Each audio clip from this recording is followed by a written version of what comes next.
thank myself. Movie की शुरुआत में बताते हैं कि विलेन ग्रिंडेलवाल्ड दुष्ट मांत्रिक है। उसे कहीं बंदी बनाकर रखा होता है और वहां से बचने के बाद वो अपने पालतू जानवरों के द्वारा आम लोगों को अटैक करने लगता है। मूवी में दो प्रकार के लोग हैं, जो मंत्र तंत्र जानते हैं उन्हें मकूसा कहा जाता है, और दूसरे जो आम इंसान है जिन्हें मुगल्स कहा जाता है। ग्रिंडेलवाल्ड की हरकतों से मकूसा और मुगल्स के बीच लड़ाई होने की सिचुएशन आ जाती है, और ये जानकर अमेरिका में मकूसा की लीडर सेरेफिना ऑर्डर देती है कि मकूसा लोग पेट्स नहीं पाल सकते, क्योंकि उनके खतरनाक इरादों से आम इंसानों को परेशानी होगी। मकूसा एक सीक्रेट सोसाइटी है, वे आम लोगों की तरह ही दिखते हैं और उनके साथ ही रहते हैं। आम लोग मकूसा के बारे में नहीं जानते। अगर कोई गलती से जान जाता है तो मकूसा उसकी मेमोरी मिटा देते हैं, और इस तरह रहस्य में जिंदगी बिता रहे मकूसा को ये डर रहता है कि ग्रिंडेलवाल्ड की हरकतों से आम लोग मकूसा के बारे में जान जाएंगे, इसलिए वे ग्रिंडेलवाल्ड को खत्म करना चाहते हैं। फिर एक शिप को दिखाते हैं जो न्यूयॉर्क सिटी आता है। शिप में मूवी का हीरो न्यूट एक पेटी लेकर आता है और पेटी अपने आप खुल जाती है। न्यूट पेटी बंद करता है और उसके अंदर बैठे अपने पेट से कहता है थोड़ी देर चुप रहो। न्यूट भी एक मकूसा है। शिप के पैसेंजर्स को कस्टम ऑफिसर चेक करता है। न्यूट को चेक करते वक्त पेटी फिर खुल जाती है। ऑफिसर उसकी पेटी चेक करता है। पेटी देते वक्त न्यूट एक बटन प्रेस करता है और सारी सेटिंग चेंज कर देता है, जिससे वो एक नॉर्मल पेटी लगे। कस्टम ऑफिसर उसमें सिर्फ कपड़े पाकर न्यूट को छोड़ देते हैं और न्यूट न्यूयॉर्क के अंदर एंट्री मारता है। दूसरी ओर सिटी के अंदर मांत्रिक शक्तियों से कुछ घर डैमेज हुए होते हैं। सेरेफिना का मेन ऑफिसर ग्रेव्स कुछ पुलिस ऑफिसर के साथ उस जगह को चेक कर रहा होता है, तब अचानक उनकी आंखों के सामने कोई रूप जमीन के नीचे से निकलता है और वहां की बिल्डिंग और सड़क को तहस नहस करके गायब हो जाता है। न्यूट सिटी में घूम रहा होता है, तभी एक बैंक के सामने मैरी को दिखाते हैं, जो मकूसा विरोधी दल की लीडर है। वो और उसके बच्चे मकूसा के खिलाफ प्रोटेस्ट कर रहे होते हैं। इसी भीड़ में न्यूट पेटी लेकर खड़ा होता है। वहीं मूवी की हीरोइन टीना भी होती है। बेकरी शॉप वाला जैकब उस बैंक में लोन लेने के लिए जा रहा होता है। बाय चांस वो न्यूट से टकरा जाता है और दोनों की पेटियां एक्सचेंज हो जाती है, और न्यूट की पेटी लेकर जैकब बैंक के अंदर चला जाता है। मैरी न्यूट से पूछती है तुम मेरे साथ मिलकर मकूसा के खिलाफ लड़ोगे? तभी एंट्रेंस के पास एक आदमी भिखारी को एक सिक्का देता है। अब न्यूट की पेटी से एक अजीब सा प्राणी निकलकर उस सिक्के को पकड़ने की कोशिश करता है। प्राणी दिखने में प्लेटिव्स की तरह लगता है। न्यूट उसे देख लेता है और जान जाता है कि पेटियां बदल गई हैं। वो उस प्लेटिव्स को चेस करता है, पर प्लेटिव्स सिक्का उठाकर बैंक के अंदर चला जाता है। न्यूट भी अंदर जाता है। प्लेटिव्स को चमकीली चीजें पसंद होती है, इसलिए वो ऐसी चीजें उठाकर रख लेता है। अब बैंक के अंदर भी वो सारी चमकती हुई चीजें उठा लेता है। तब न्यूट जैकब के पास से अपनी पेटी ले लेता है और प्लेटिव्स के पीछे भागता है। न्यूट पर शक करके टीना उसको फॉलो करती है। यहाँ जैकब को न्यूट की पॉकेट से गिरा अंडा मिलता है। अब अंडा उठाकर जैकब न्यूट को ढूंढता है, पर न्यूट तब तक भाग चुका होता है। इतने में उसे बैंक मैनेजर बुलाता है और बताता है कि कुछ गिरवी रखने पर ही वो उसे नई बेकरी के लिए लोन देगा। जैकब के पास कुछ नहीं होता और इसीलिए उसे लोन नहीं मिलता। यहाँ न्यूट देखता है कि प्लेटिव्स बैंक के खजाने की ओर जा रहा है। कुछ ही दूर पर जैकब होता है, जिसके हाथ में न्यूट का अंडा होता है। अंडा अब टूटने लगता है और तभी जैकब न्यूट को अंडा दिखाता है। अपनी मांत्रिक शक्ति से न्यूट जैकब को अपने नजदीक लाता है और दोनों नीचे खजाने की ओर चले जाते हैं। टीना ये सब देख लेती है। अंडा पूरी तरह से टूटकर अंडे से एक और अजीब प्राणी निकलता है, जो आधा सांप और आधा पक्षी लगता है। इतने में प्लेटिव्स खजाने वाले कमरे में चला जाता है। जैकब कंफ्यूज हो जाता है कि मैं बाहर से यहाँ अंदर कैसे और क्यों आया, कहीं ये सपना तो नहीं। फिर वो झांक कर देखता है तो बैंक मैनेजर उसे देख लेता है। अब नीचे न्यूट खजाना खोलता है और तभी मैनेजर वहाँ आ जाता है और इमरजेंसी बटन दबा देता है। वो जैकब से कहता है लोन नहीं मिला तो तुम बैंक लूटने पर उतर आए। न्यूट मैनेजर को बेहोश करके खजाने के अंदर से प्लेटिव्स को बाहर निकालता है।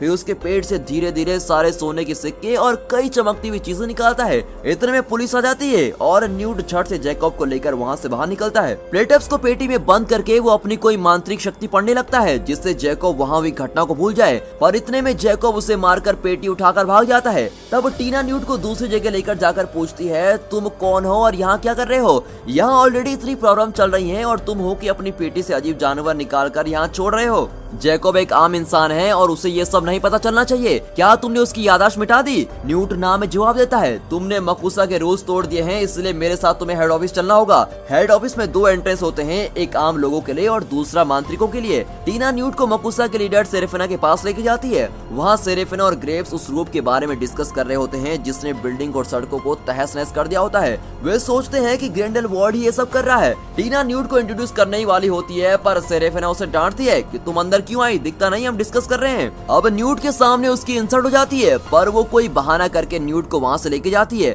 और पूछती है क्या तुमने अपनी जादुई छड़ी यूज करने की परमिशन ली है। तभी ग्रेव्स आकर टीना से न्यूट के बारे में पूछता है। वो बताती है कि न्यूट की पेटी में एक प्राणी है जिसने सुबह बैंक में भगदड़ मचा दी थी। ग्रेव्स पेटी खोलता है तो उसमें केक होता है, मतलब ये कि पेटी दोबारा जैकब की पेटी से बदल गई होती है और तुरंत टीना और न्यूट जैकब को ढूंढते हुए जाते हैं। यहाँ जैकब पेटी को बेड पर रखकर बैठा होता है, तब पेटी खुलती है और अंदर से कई प्राणी निकलते हैं। एक प्राणी जैकब को अटैक करता है, तभी न्यूट रास्ते में उन प्राणियों को देखता है। न जाने इन शैतानों ने क्या गुल खिलाए होंगे। ऐसा सोचकर वो आगे बढ़ता है तो देखता है कि उन प्राणियों ने एक पूरी बिल्डिंग बर्बाद कर दी होती है। न्यूट जाकर बिल्डिंग ठीक करता है और अपनी पेटी बंद करता है। फिर टीना जैकब को जगाती है। जिस प्राणी ने उसे अटैक किया था वो भी वहीं होता है। न्यूट उस प्राणी को भी पेटी में बंद करके कहता है कि ये बहुत ही डेंजरस प्राणी है, इसके काटने से शरीर में आग लग जाती है। शुक्र है जैकब को कुछ नहीं हुआ, मैं यहीं रहकर जैकब की देखभाल करूंगा। टीना कहती है कि तुम्हें अकेला नहीं छोड़ सकती, इसलिए तुम दोनों मेरे साथ चलो। इसी बीच पेटी से निकले हुए प्राणी पूरी सिटी में तहलका मचा देते हैं। दूसरी ओर एक न्यूज़पेपर कंपनी के ओनर हेनरी का छोटा बेटा लैंगडन मैरी और उसके बच्चों को लेकर अपने पिता के पास जाता है। वो बताता है कि मकुसा के वजह से ही सिटी में तहलका मचा हुआ है। मैरी के पास इन बातों का सबूत है। हेनरी को उसकी बातों पर विश्वास नहीं होता और वो उन्हें बाहर भगा देता है। फिर उसका बड़ा भाई हेनरी जूनियर भी उसकी इंसल्ट कर देता है। अब मायूस होकर वे चले जाते हैं। यहाँ न्यूट और जैकब को टीना अपने घर लेके जाती है। वहाँ टीना की बहन क्वीनी होती है जो दूसरों के दिल की बातें जानने में बिल्कुल माहिर होती है। जैकब उसे लाइन मारता है और क्वीनी ये बात जान जाती है।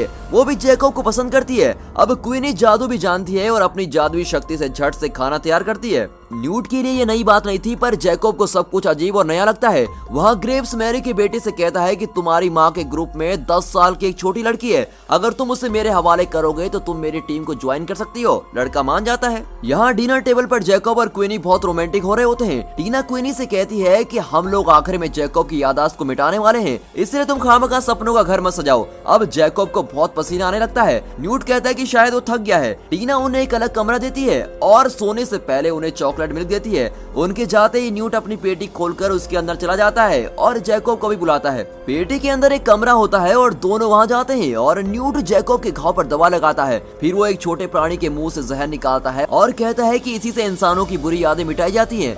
बाहर आते ही वो छोटा प्राणी बड़ा हो जाता है। अब न्यूट दरवाजा खोलकर बाहर जाता है तो वहाँ एक अलग ही दुनिया होती है। वहाँ एक बहुत ही बड़ा पक्षी होता है जिसकी तलाश में न्यूट अमेरिका आया होता है। ऐसे और भी कई प्राणी होते हैं जिनके बारे में न्यूट एक डिटेल्ड बुक लिख रहा होता है। अपने बुक के लिए वो हर प्राणी के बारे में रिसर्च कर रहा होता है। इतने में एक और बर्फ गिरती है और जैकब वहाँ जाता है। वहाँ एक धुआंधार रूप घूम रहा होता है जिसे जैकब टच करने जाता है। न्यूट उसे रोककर कहता है कि वो मरण चक्र है, उसे मत छुओ। फिर वो जैकब से सिटी के पार्क के बारे में पूछता है। जैकब कहता है पार्क तो है, पर यहाँ टीना और क्वीनी हमारा इतना अच्छा से ख्याल रख रही हैं, उन्हें छोड़कर पार्क में जाकर करना क्या है। न्यूट एक्सप्लेन करता है कि बहुत सारे प्राणी लापता हो गए हैं, उनका पता नहीं लगाया तो बहुत मुसीबत हो जाएगी। फिर दोनों खोए हुए प्राणियों को ढूंढने निकलते हैं। यहाँ मैरी अपने बेटे को बेल्ट से खूब पीटती है क्योंकि वो घर लेट पहुंचा था। रास्ते में न्यूट और जैकब ज्वेलरी शॉप से बाहर बिखरे हुए ज्वेल्स को देखते हैं। देखकर न्यूट शॉप के अंदर जाता है तो प्रिटअप सारे गहने अपने पेट के अंदर डाल रहा होता है। न्यूट उसे पकड़ने की कोशिश करता है। जैकब अंदर नहीं जाता क्योंकि ये चोरी का केस है और पुलिस कभी भी पहुंच सकती है। अंदर न्यूट और प्लेटअप्स के बीच टॉम एंड जेरी वाली चेजिंग हो रही होती है और पूरी दुकान तहस नहस हो जाती है। आखिर में अपने मंत्रों से न्यूट उसे पकड़ता है और पेटी में बंद कर देता है और तभी पुलिस भी आ जाती है। तभी साइड में एक आवाज आती है और वहाँ एक शेर खड़ा होता है जो सिटी के जू से भाग गया होता है। तो बाकी प्राणी भी जू में ही होंगे, ऐसा सोचकर न्यूट और जैकब वहाँ से गायब होकर जू पहुँचते हैं। तब कमरे से आती आवाजें सुनकर टीना अंदर आती है तो वहाँ न्यूट नहीं होता। उस दूसरी दुनिया में न्यूट और जैकब जू के अंदर जाते हैं। न्यूट ने जैकब की सेफ्टी के लिए एक कवच दिया होता है क्योंकि उनका अगला टारगेट एक बहुत ही खतरनाक प्राणी होता है। अंदर जाकर वे डायनासोर से भी बड़े गेंडे को देखते हैं जो जू के हिप्पोपोटेमस के साथ डेटिंग करने जा रहा होता है। उसके आगे हिप्पोपोटेमस चूहा लगता है। अब सिचुएशन को समझकर न्यूट एक बोतल से कोई लिक्विड अपने हाथ में लगाता है जिससे गेंडा उसकी ओर आकर्षित हो जाए और फिर वो उसे आसानी से पेटी में बंद कर सके। फिर बोतल जैकब को देखकर सेफ रहने को कहता है और गेंडे के पास जाता है। किसी तरह वो उसको फुसलाकर पेटी में बंद करने वाला होता है कि जैकब गलती से लिक्विड खुद पर गिरा देता है। अब लिक्विड की खुशबू से अट्रैक्ट होकर गेंडा सोचता है कि अरे डार्लिंग तुम वहाँ हो, चलो मैं तुम्हारे ही पास आता हूँ। उससे पीछा छुड़ाने के लिए जैकोब एक पेड़ पर चढ़ जाता है। अब गेंडा पेड़ को गिरा देता है और जैकोब पर झपटने वाला होता है। इतने में न्यूट उसे पकड़कर पेटी में बंद कर देता है। फिर एक ब्रिज के नीचे न्यूट और जैकोब भी उस पेटी में चले जाते हैं। ये सब कुछ टीना छुपकर देख लेती है। दोनों के अंदर जाते ही टीना पेटी बंद करती है और पेटी लेकर भाग जाती है। उस रात सिटी में एक फंक्शन होता है जिसमें अगले प्रेसिडेंट के बारे में डिस्कस कर रहे होते हैं। तभी हेनरी के बड़े बेटे हेनरी जूनियर को प्रेसिडेंट कैंडिडेट बनाया जाता है। हेनरी जूनियर स्टेज पर अपनी स्पीच दे रहा होता है कि अचानक उससे कुछ अटैक करता है और वो स्पॉट पर ही मर जाता है। यहाँ मकुसा डिस्कस करते हैं कि इसमें ग्रिंडेलवाल्ड का हाथ है। वहाँ टीना सेरेफिना को पेटी देकर कहती है कि इसमें बहुत सारे प्राणी हैं और उनका मालिक भी अंदर ही है। पेटी खोलते ही न्यूट और जैकोब बाहर आते हैं। तब सेरेफिना न्यूट से पूछती है कि क्या हेनरी जूनियर की हत्या में भी तुम्हारे प्राणियों का हाथ है। वे सब इस बारे में आर्ग्यू कर रहे होते हैं। तब टीना बताती है कि जैकोब आम इंसान है और न्यूट के एक प्राणी ने उसको काटा भी था। तभी ऊपर एक विजुअल में हेनरी जूनियर को दिखाते हैं। उसे देखकर न्यूट दावे के साथ कहता है कि ये प्राणियों का काम नहीं बल्कि उस मरण चक्र का काम है, पर वे उसकी बात नहीं मानते और सेरेफिना न्यूट की पेटी ले लेती है। फिर वो न्यूट, टीना और जैकोब को अरेस्ट करने का हुक्म देती है। न्यूट की लाख कोशिश करने के बाद भी वो नहीं मानती और तीनों को जेल में बंद करवा देती है। जेल में टीना न्यूट से माफी मांगती है। जैकोब मरण चक्र के बारे में पूछता है। न्यूट और टीना एक्सप्लेन करते हैं पुराने जमाने में इंसानों ने मांत्रिकों पर बहुत अत्याचार किए थे क्योंकि वे मांत्रिक शक्तियों से डरते थे और उन्हें अपने कंट्रोल में रखना चाहते थे। इस वजह से मांत्रिक शक्तियां दुष्ट शक्तियां बनने लगी। इतना ही नहीं, दुष्ट शक्तियां अपनी ताकत से मांत्रिकों को भी मिटाने लगी और मांत्रिक लोग 10 साल की उम्र के बाद मरने लगे। वहाँ मैरी के ग्रुप के बच्चे हाथ में नोटिस लेकर प्रोटेस्ट में भाग लेने जा रहे होते हैं। उसकी बेटी नोटिस फाड़कर फेंक देती है। लगता है कि इस लड़की के अंदर मरण चक्र है। यहाँ तीनों कैदियों को ग्रेव्स के पास ले जाते हैं। ग्रेव्स न्यूट की पेटी से मरण चक्र निकालता है और पूछता है कि तुम हम सबको मिटाने के लिए इसको यहाँ पर लेकर आए हो। फिर न्यूट कहता है कि ये चक्र तो मैंने एक स्वीडन की एक छोटी बच्ची के शरीर से निकाली थी। किसी इंसान के शरीर के बिना ये चक्र कुछ नहीं कर सकता।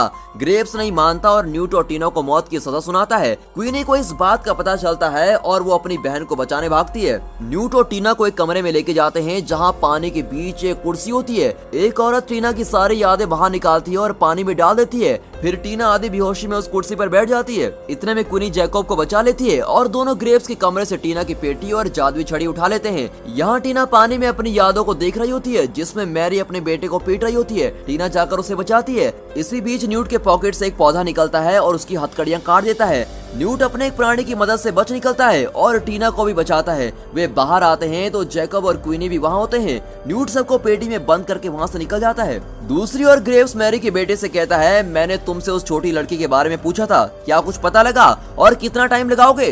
जल्दी करो वरना मेरी टीम में तुम्हें नहीं लिया जाएगा। फिर उसके गले में एक चेन डालकर कहता है, इसमें एक बटन है, उस लड़की को देखते ही तुम बटन दबा देना, मैं तुरंत वहाँ पहुँच जाऊंगा। और ये कहकर ग्रेव्स चला जाता है। न्यूट, टीना, जैकोब और क्वीनी जैकोब के घर में होते हैं। तब टीना न्यूट से उसके सारे प्राणियों को जल्दी ढूंढने को कहती है। अगर वे ग्रेव्स के हाथ लगे तो वो उन्हें मार डालेगा। न्यूट कहता है सिर्फ एक प्राणी बाकी है, पर प्रॉब्लम ये है कि उसे हम देख नहीं सकते। हर बार मैं बहुत मुश्किल से उसको पकड़ पाता हूँ। अब न जाने वो कहाँ घूम रहा होगा। टीना एक आदमी को जानती है जो इस तरह के प्राणियों को बेचता है। अब वे सब उस आदमी के पास जाते हैं। वो जगह अंडरग्राउंड गोडाउन जैसी होती है जहाँ हर साइज के लोग होते हैं। उनमें एक बौना होता है जिसका सर बहुत ही बड़ा होता है। इसी आदमी से मिलने वे आए थे। टीना उससे खोए हुए प्राणी के बारे में पूछती है। वो कहता है कि वो उस प्राणी को जानता है, पर बदले में न्यूट का पौधा जैसा प्राणी मांगता है। न्यूट अपने पौधे से बातचीत करता है और उस आदमी को दे देता है। अब वो आदमी बताता है कि तुम्हारा प्राणी एक बिल्डिंग में है और ये कहकर वो बिल्डिंग का पता लगाते हैं। तब वहाँ टीना के ऑफिस के लोग आ जाते हैं। लगता है ग्रेव्स के आदमियों को उस बौने ने खबर दी थी। गुस्से में जैकोब बौने को पीटता है। फिर न्यूट अपने साथियों को लेकर वहाँ से गायब हो जाता है।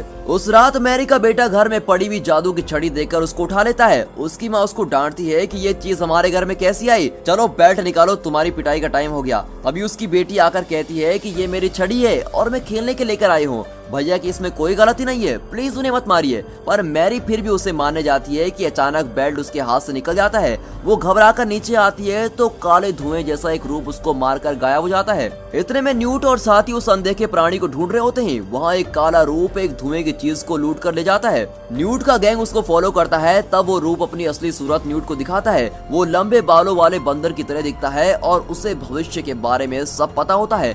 न्यूट कहता है कि ये प्राणी जिसकी तलाश में यहाँ आया है वो इस बिल्डिंग कितना बड़ा है। बैंक में जाते वक्त न्यूट के पास जो अंडा था, ये बड़ा प्राणी उसी अंडे से निकला था।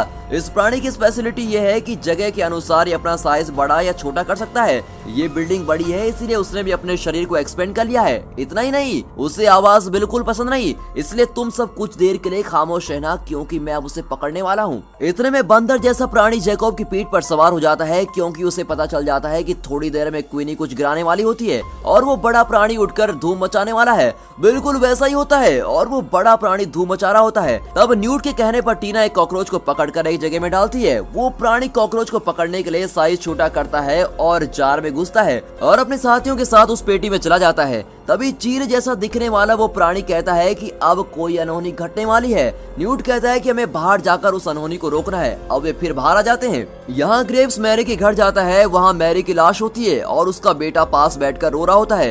ग्रेव्स इंक्वायरी करता है तो लड़का बताता है कि हमारे साथ एक छोटी लड़की रहती थी, माँ ने उसको गोद लिया था और मैंने उसे अपनी बहन माना था, पर अचानक वो लड़की माँ को मारकर चली गई। उसमें कोई अजीब सी शक्ति आ गई थी, पर मैं जानता हूँ कि वो कहाँ गई है। वो लड़का ग्रेव्स को एक बिल्डिंग में लेके जाता है जहाँ वो लड़की होती है। उसे देखते ही ग्रेव्स लड़के से कहता है अब मुझे तुम्हारी जरूरत नहीं, वैसे भी तुम एक निकम्मे हो। फिर वो उस लड़की के पास जाता है तो पीछे की दीवार टूटने लगती है। तब ग्रेव्स को पता चलता है कि मैरी का बेटा ही सब कुछ कर रहा था, उसी ने कई लोगों को मार भी डाला था। असली मरण चक्र वही होता है।